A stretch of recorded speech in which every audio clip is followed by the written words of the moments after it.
Assalamualaikum warahmatullahi wabarakatuh. Selamat pagi anak-anak. Bagaimana kabar kalian? Ibu doakan semoga kalian senantiasa dalam keadaan sehat walafiat. Anak-anak, pada video kali ini kita akan membahas tentang dinamika penduduk Indonesia.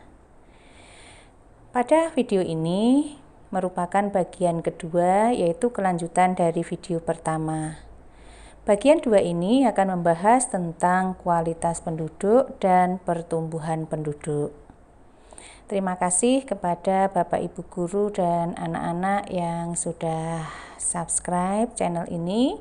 Bagi yang belum, jangan lupa klik subscribe dan tombol loncengnya ya, supaya kalian senantiasa mendapatkan notifikasi dari video-video terbaru saya.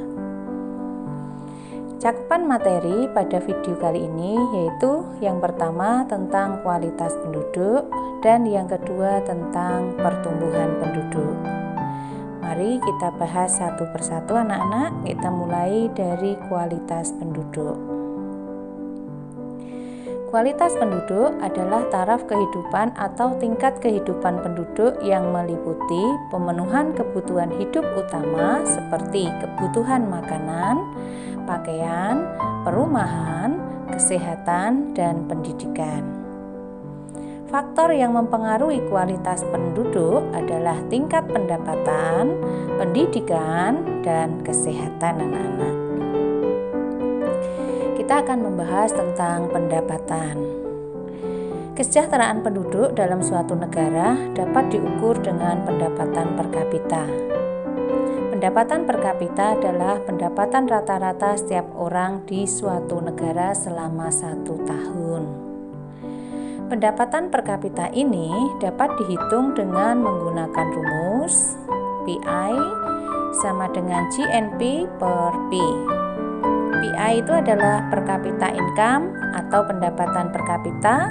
GNP adalah Gross National Product atau pendapatan negara dalam 1 tahun. P adalah population atau jumlah penduduk.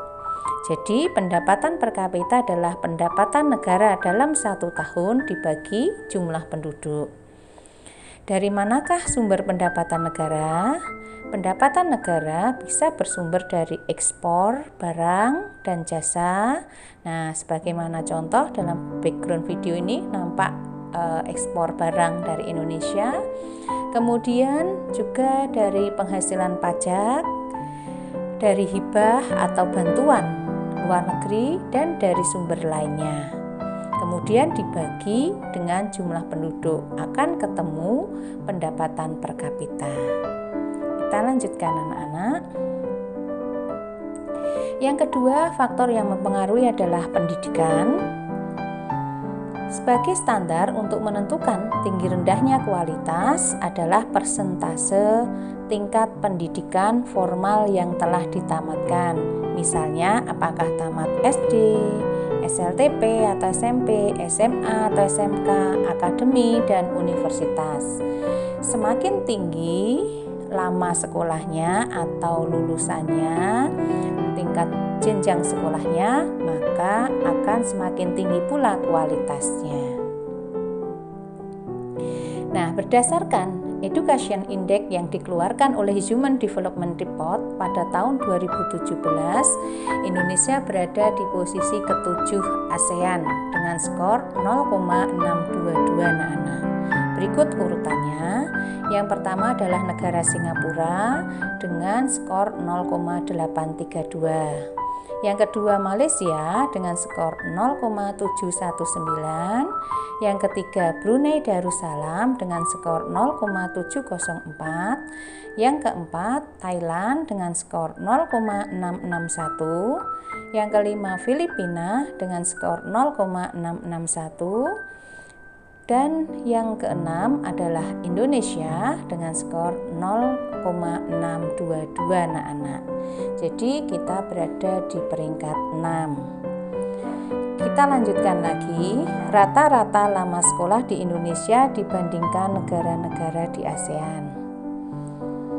Yang paling lama sekolahnya adalah negara Singapura, yaitu 11,5 tahun, Malaysia 10,2 tahun, Filipina 9,3 tahun, Indonesia 8 tahun.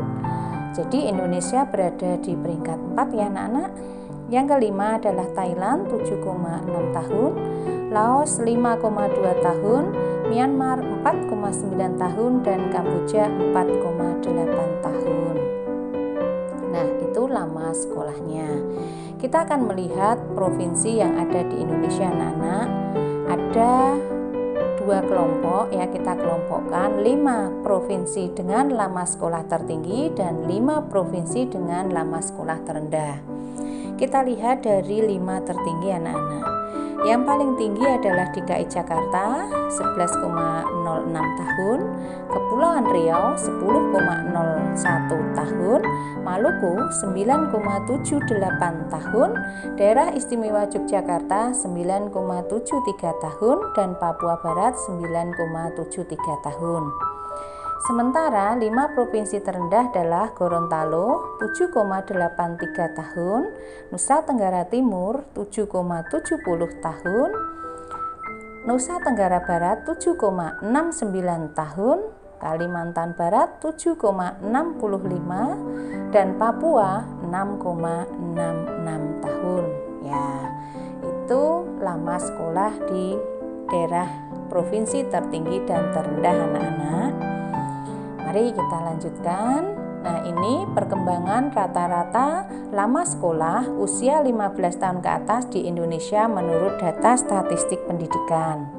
Tahun 2015 itu lama sekolah 8,32, 2016 meningkat menjadi 8,42, 2017 meningkat lagi menjadi 8,50. Maaf anak-anak, bukan 5 tapi 8. Yang keempat, tahun 2018 meningkat lagi menjadi 8,58, setara SMP kelas 8. Jadi rata-rata lama sekolah di Indonesia untuk anak usia 15 tahun ke atas itu hanya setara SMP anak-anak. SMP kelas 8. Jadi tidak lulus SMP, itu rata-ratanya. Target 2018 8,7, target 2019 8,8. Coba yang 2018 kita belum mencapai target ya anak-anak karena baru 8,58. Nah, itu gambaran kondisi pendidikan di Indonesia. Kita lanjutkan, yang ketiga adalah kesehatan. Tinggi rendahnya tingkat kesehatan penduduk dapat diukur berdasarkan yang pertama, angka kematian kasar, angka kematian bayi, umur harapan hidup, keadaan gizi, dan keadaan lingkungan. Angka kematian kasar merupakan jumlah kematian tiap 1.000 penduduk per tahun. Sedangkan angka kematian bayi merupakan jumlah kematian bayi di bawah umur 1 tahun setiap 1.000 bayi yang lahir hidup dalam 1 tahun. Apakah yang dimaksud umur harapan hidup? Umur harapan hidup berkaitan dengan angka kematian bayi, yaitu rata-rata umur penduduk yang diperhitungkan sejak kelahiran sampai dia meninggal dunia. Ya, jadi pada umur harapan hidup ini dilihat dari umur seorang sejak lahir sampai mati anak-anak. Nah, ini untuk mengetahuinya kita bisa membuat rata-rata dari jumlah penduduk yang meninggal dunia umur berapa. Biasanya di daerah atau di negara-negara maju memiliki umur harapan hidup yang lebih tinggi dibandingkan negara-negara berkembang. Keadaan gizi mengapa menjadi tolok ukur kesehatan? Karena gizi ini berpengaruh terhadap kesehatan anak. Semakin baik gizinya, maka kesehatan juga semakin baik. Keadaan lingkungan juga mempengaruhi. Lingkungan yang bersih, yang nyaman, sehat, itu akan mendukung pada kesehatan. Sebaliknya, lingkungan yang kotor dan kumuh juga akan menyebabkan banyak penyakit anak-anak, sehingga akan mempengaruhi terhadap kesehatan. Bagaimana anak-anak? Ada pertanyaan? Jika kalian ada pertanyaan, silahkan kalian tulis pada kolom komen di bawah ini. Kita lanjutkan, yang kedua adalah pertumbuhan penduduk. Pertumbuhan penduduk adalah perkembangan jumlah penduduk di suatu daerah atau negara. Apa faktor penyebab pertumbuhan penduduk? Ada dua kelompok penyebab pertumbuhan penduduk. Yang pertama, faktor alami atau faktor demografi, yaitu kelahiran dan kematian. Faktor non-alami atau non-demografi, yaitu migrasi atau perpindahan. Nah, kita akan melihat bagaimana kita menghitung pertumbuhan penduduk anak-anak. Yang pertama, dengan cara menghitung pertumbuhan penduduk alami atau natural increase. Rumusnya PT sama dengan PO ditambah L min M. Kurang plus ya anak-anak. PT itu adalah jumlah penduduk yang dihitung, PO jumlah penduduk awal perhitungan, L itu jumlah kelahiran, M itu jumlah kematian. Jadi PT pertumbuhan penduduk alami sama dengan jumlah penduduk awal tahun ditambah jumlah kelahiran dikurangi jumlah kematian. Kita lanjutkan anak-anak. Yang kedua, pertumbuhan penduduk migrasi. Rumusnya PT sama dengan PO ditambah I min E. PT itu adalah jumlah penduduk yang dihitung, PO jumlah penduduk awal perhitungan, I itu jumlah imigrasi atau migrasi masuk, dan E jumlah emigrasi atau migrasi keluar. Jadi pertumbuhan penduduk migrasi itu jumlah penduduk awal perhitungan ditambah jumlah penduduk yang keluar, jumlah penduduk yang masuk atau pendatang dikurangi jumlah penduduk yang keluar. Yang ketiga, pertumbuhan penduduk total itu adalah menjumlahkan dari pertumbuhan penduduk alami dan pertumbuhan penduduk migrasi anak-anak. Jadi rumusnya pertumbuhan penduduk total ini sama dengan PO penduduk awal perhitungan ditambah jumlah penduduk yang lahir dikurangi yang mati ditambah yang datang dikurangi yang pergi. Bagaimanakah penggolongan pertumbuhan penduduk ini anak-anak? Pertumbuhan penduduk dikatakan rendah apabila kurang dari 1% per tahun. Pertumbuhan dikatakan sedang apabila 1-2% per tahun. Dan pertumbuhan penduduk tinggi apabila lebih dari 2% per tahun anak-anak. Nah, kita lihat kelahiran atau fertilitas. Kelahiran adalah kenyataan bayi yang dilahirkan oleh seorang wanita selama periode suburnya antara umur 15 sampai 44 tahun. Kita akan mengenal istilah angka kelahiran kasar, yaitu angka yang menunjukkan banyaknya bayi lahir hidup tiap 1000 penduduk dalam 1 tahun. Angka kelahiran ini merupakan angka kelahiran kasar atau disebut angka kelahiran kasar karena penduduk yang dihitung mencakup semua jenis kelamin dan semua golongan umur anak-anak, belum dipisahkan. Rumus angka kelahiran kasar atau crude birth rate CBR sama dengan B per P kali K. B itu adalah kelahiran selama 1 tahun, P itu adalah penduduk pertengahan tahun, K itu adalah bilangan konstan, artinya angka ini tetap anak-anak, yaitu 1000. Untuk menentukan tinggi rendahnya tingkat kelahiran digunakan penggolongan sebagai berikut. Angka kelahiran rendah apabila jumlah kelahiran kurang dari 20. Angka kelahiran sedang apabila jumlah kelahiran antara 20 sampai 30. dan angka kelahiran tinggi apabila jumlah kelahiran lebih dari 30 anak-anak. Baik, kita lanjutkan lagi. Jangan lupa klik subscribe dan tombol loncengnya ya, supaya kalian senantiasa mendapatkan notifikasi dari video-video terbaru saya. Kita akan bahas tentang faktor pendorong dan penghambat kelahiran anak-anak. Faktor pendorong kelahiran atau pronatalitas antara lain kawin usia muda, rendahnya tingkat kesehatan, rendahnya tingkat pendidikan, dan adanya penilaian yang tinggi terhadap anak, seperti anggapan banyak anak banyak rezeki. Faktor penghambat kelahiran adalah pelaksanaan program KB, keluarga berencana yang membatasi jumlah anak hanya 2, penundaan usia kawin, adanya Undang-Undang Perkawinan Nomor 1 Tahun 74 yang menyatakan bahwa seorang laki-laki boleh menikah usia 25 dan seorang wanita usia 20 tahun anak-anak.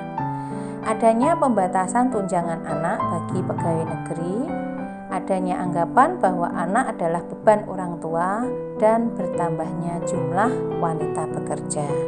Itu menjadi faktor yang menghambat kelahiran. Baik anak-anak, kita akan lanjutkan lagi dengan angka kematian. Angka kematian adalah jumlah kematian tiap 1000 penduduk dalam 1 tahun. Angka kematian kasar atau crude death rate merupakan angka yang menunjukkan jumlah kematian tiap 1000 penduduk dalam 1 tahun. Jadi menghitungnya tentang jumlah yang meninggal tiap 1000 penduduk dalam 1 tahun. Rumusnya CDR sama dengan D per P kali K anak-anak. D itu adalah jumlah kematian, P itu penduduk pada pertengahan tahun, dan K itu bilangan konstan, yaitu angka tetap 1000. Jadi jumlah yang mati dibagi jumlah penduduk kali 1000 anak-anak. Kita lanjutkan faktor pendukung dan penghambat kematian. Faktor pendukung kematian yang menyebabkan banyak kematian, maksudnya fasilitas kesehatan yang belum memadai, misalnya kekurangan rumah sakit, tenaga medis, dan kekurangan peralatan kesehatan. Yang kedua, kurangnya kesadaran masyarakat akan pentingnya kesehatan. Yang ketiga, kurangnya makanan bergizi pada kelompok masyarakat tertentu. Yang keempat, bencana alam dan wabah penyakit juga menyebabkan banyak kematian, misalnya tsunami, gempa di Palu kemarin yang banyak menimbulkan korban nyawa, wabah penyakit, corona yang sekarang ini sedang berlangsung juga menimbulkan banyak kematian, peperangan, dan juga kecelakaan lalu lintas. Nah, ini merupakan faktor yang menyebabkan banyak kematian juga, dan bunuh diri serta pencemaran lingkungan yang mematikan. Nah, itu beberapa faktor yang mendukung banyaknya kematian anak-anak. Kita lanjutkan faktor penghambat kematian atau antimortalitas. Yang pertama, fasilitas kesehatan yang lengkap dan modern, sehingga setiap penyakit bisa diobati, kesadaran masyarakat yang tinggi terhadap kesehatan. Misalnya pada video di samping kalian bisa melihat senam bersama, itu salah satu usaha untuk meningkatkan imun tubuh atau menjaga kesehatan. Lingkungan yang sehat, tercukupinya kebutuhan gizi masyarakat, negara dalam keadaan damai, adanya ajaran agama yang melarang umatnya untuk bunuh diri atau membunuh anak-anak. Nah, itu merupakan faktor yang menghambat terjadinya kematian. Baik anak-anak, untuk lebih memperdalam wawasan kalian, silahkan kalian jawab kuis berikut ini ya. Yang pertama, kita bisa melihat Sebutkan 3 faktor yang mempengaruhi kualitas penduduk. Jadi, kalian bisa menjawab 3 faktor yang mempengaruhi kualitas penduduk itu apa saja. Pada video ini sudah ada ya anak-anak. Yang kedua, jumlah penduduk di negara A pada tahun 2017 sebesar 30 juta. Pada pertengahan 2017 terdapat kelahiran 1.500.000 jiwa, kematian 700.000 jiwa, jumlah migrasi masuk atau imigrasi 25.000 jiwa, dan migrasi keluar atau emigrasi 20.000 jiwa. Hitunglah pertumbuhan penduduk alaminya, pertumbuhan penduduk migrasi, pertumbuhan penduduk total, dan tergolong apakah pertumbuhan penduduk di negara A tersebut, apakah rendah, sedang, atau tinggi. Berilah alasannya. Untuk video berikutnya, kita akan mempelajari dinamika penduduk bagian yang ketiga anak-anak, yaitu tentang ledakan penduduk dan masalah kependudukan di Indonesia. Jangan lupa kunjungi video channel kami, Titik Agung Family Channel, dan temukan video lainnya, yaitu channel yang berfokus pada pembelajaran untuk siswa, pendidikan untuk referensi guru, dan aktivitas sekolah. Ini channelnya anak-anak, Titik Agung Family Channel. Ini adalah beberapa video yang sudah diupload. Bagaimana anak-anak? Kita akan ketemu lagi pada video berikutnya ya anak-anak. Terima kasih atas partisipasi dan kegiatan yang sudah kita lalui bersama hari ini. Jangan lupa tetap jaga kesehatan, lakukan protokol kesehatan, selalu bahagia dimanapun kita berada. Sampai jumpa pada video berikutnya. Wassalamualaikum warahmatullahi wabarakatuh.